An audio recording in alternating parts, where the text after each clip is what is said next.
Shivaji sports academy तर्फे ज्येष्ठ football खेळाडूंच्या स्पर्धेचे आयोजन. बाबा खूप बोर होतंय, काहीतरी नवीन फ्रेश ऑर्डर करा ना. माझ्याकडे एक सरप्राईज आहे. स्वाद गोकुळचा, आस्वाद परंपरेचा, गोडवा नात्याचा, गारवा आनंदाचा, गोकुळ आईस्क्रीम सोबती प्रत्येक क्षणाचा. गोकुळ आईस्क्रीम. शहरातील फुटबॉल परंपरेला उजाळा देण्यासाठी शिवाजी स्पोर्ट्स अकॅडमीच्या वतीने 41 वर्षावरील ज्येष्ठ फुटबॉल खेळाडूंसाठी विशेष फुटबॉल स्पर्धेचे आयोजन करण्यात आले आहे. या स्पर्धेची 18 मे रोजी सुरुवात होणार असून अंतिम सामना 24 मे रोजी होणार असल्याची माहिती शिवाजी स्पोर्ट्स अकॅडमीचे अध्यक्ष शिवाजी पाटील यांनी आयोजित पत्रकार परिषदेत दिली. स्पर्धेतील सामने सकाळी व दुपारच्या सत्रात खेळवण्यात येणार असून ज्येष्ठ फुटबॉल प्रेमींमध्ये या स्पर्धेबाबत उत्सुकता निर्माण झाली आहे.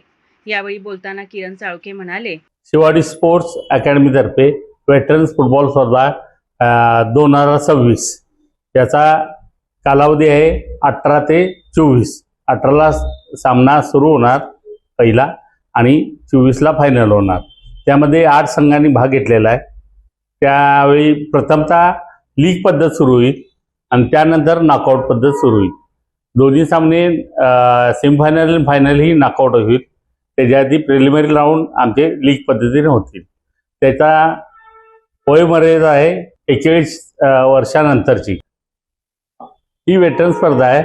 त्यामध्ये जे रेग्युलर खेळाडू खेळतात, ज्या शाहू स्टेडियमवर आमच्या KSA तर्फे जे खेळलेले आहेत त्यातील एकही खेळाडू त्यामध्ये सहभागी नाही. जे बिगिनर्स आहेत, आता जे बाबा खेळून पुढे गेलेले आहेत, त्यांची ही स्पर्धा आहे. 41 वर्षाच्या पुढील सर्व खेळाडू या संघामध्ये खेळण्यात येणार आहेत. ही स्पर्धा शिवाजी स्टेडियम येथे आहे. त्याचबरोबर कोल्हापूरमधले क्रीडा रसिक सगळ्यांनी यामध्ये सहभाग घेऊन बघण्याचा आनंद लुटावा. तसेच जुने खेळाडू कसे खेळतात, काय त्यांचा खेळ आहे हे पाहण्यासाठी नक्की या, असे आवाहन शिवाजी पाटील यांनी केले. मी कोल्हापुरातल्या सगळ्या नागरिकांना विनंती करतो की जुने खेळाडू कसे खेळतात आणि काय त्यांचा स्किल आहे बघायसाठी यावे. आता धूमधामचा फुटबॉल आणि मारामारीचा फुटबॉल आपल्याला नको आहे. ह्यांच्याकडून चांगलं काहीतरी शिकावं आणि चांगले खेळाडू तयार व्हावे हीच आमची इच्छा आहे आणि हीच शिवाजी स्पोर्ट्स अकॅडमीची पहिल्यापासून प्रार्थना आहे सगळ्यांनी. स्पर्धेतील सामने सकाळी व दुपारच्या सत्रात खेळवण्यात येणार असून कोल्हापुरातील ज्येष्ठ फुटबॉल प्रेमी या स्पर्धेबाबत उत्सुकता निर्माण झाली आहे.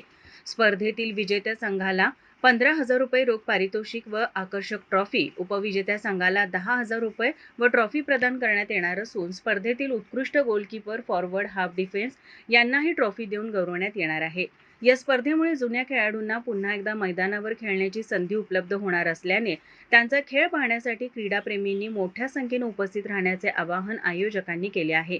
या पत्रकार परिषदेस नगरसेवक विनायक फाळके, प्रमोद भोसले, उदय पाटील, आशिष पाटील, संतोष कामते आदी उपस्थित होते.